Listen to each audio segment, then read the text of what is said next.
All right. This is a standard hot end.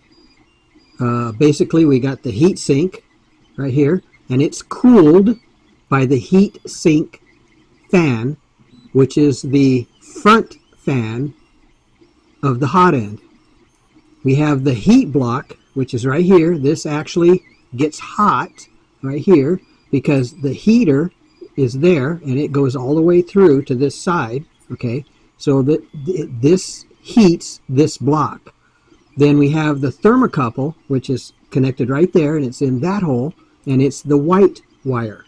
Okay, so basically we have a cooling system where the heat is kept to a minimum because of the fan right here. Okay, so that the filament can actually get past that to get into the nozzle, which is heated. So let's grab a piece of filament here if I have a loose piece. And basically the filament goes down the Bowden tube into the hot end, okay, all the way basically until it reaches the nozzle, which is very hot, and it's usually heated to about 210 C, and it turns to a liquid and is allowed to push through. This is a 0.4 nozzle, 0.4 millimeter nozzle right here, okay, and it's brand new. And whenever you change this, be sure there is no dried filament, or if it happens to be you take the nozzle out and still want to use it, be sure that that's the brass right here. You don't want any filament creating a problem right there. So clean that really well, okay? Make sure there's no filament stuck on the end there, okay? This is the coupler, and this holds the Bowden tube in place, and it unthreads like this, okay? And usually what happens is the Bowden tube, once it's been cut flush, and one way to cut it flush is to actually put it into this coupler and make sure that it goes through, and then push out a little bit, and then just cut it off right there. Hold your X-Acto blade up against the metal part right there, and then cut. So basically you're cutting off just enough so that it makes the Bowden tube flat right here. So use the coupler right there as a guide, okay? So basically you can do that and not need a tool or anything like that. Just use the coupler and run the X-Acto blade right up against the surface there, flush, okay?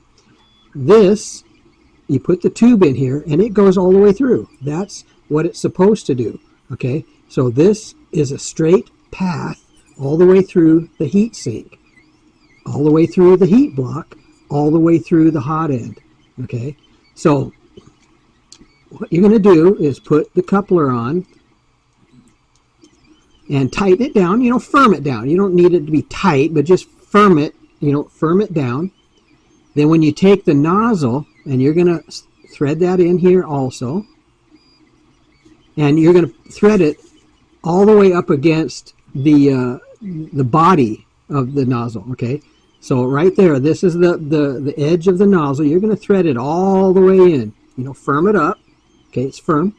And then when you take the Bowden tube and you shove it in, it has to be shoved in all the way up against the nozzle, tight. Okay, so let's turn that, and let's turn this a little bit here till it goes in. Okay, all the way down. Pull this up here like that, down. So now this tube is locked in because of the teeth that are in here, so that it won't move, okay? And then you put the blue C clamp on there, and that holds it in the locked position so that it can never move. You need that C-shaped blue locking clip that slips on there that locks that. Now what you need to do is take the nozzle that you just put in, and you know that they're flush right now, but the deal is you want to make sure that the nozzle is touching the Bowden tube forever, always. Bottom line. So what you're going to do is unthread this a couple of turns to create a gap. Now you've created a gap right here between the nozzle and the Bowden tube, and you're going to shove it in all the way till it touches again. And then you're going to tighten the nozzle. Okay, you're going to take up that slack that you created in there. So now the slack that was taken up by threading it back in is pushing against the Bowden. It's permanent. It's locked in there because now the coupler is all the way up. The nozzle is threaded in all the way in, and the 2 points are firm. They're not ever going to create a gap. What happens is once you shoved the filament down the Bowden tube and it reaches the hot spot, once it reaches the hot spot, it wants to turn to a liquid right away, and it will creep in. Okay, it will go into the gap that's created if you don't do it properly. If the nozzle and the Bowden tube are not touching, filament will ooze out of that crack. Okay, and if it's not cut flush, it'll ooze out of the crack and then start a clog. So once the 2 are touching, tight, firm, the blue clip is on there, that's as good as it's going to get. So the filament really has nowhere to go because it's solid right here, solid, solid, solid, all the way up until it just starts to enter the hottest part of the hot end and then starts to melt. So you want the filament to go past all of this, the heat break, just go past that, okay? So once it's past the heat break, then it starts to melt inside the nozzle. Right here is where it's melting, not up in here, not over here, it's right there. And so once it starts to melt, then it can be ejected out the nozzle, okay, extruded out the nozzle. So there you go. So I'm going to remove this, okay, take out the Bowden.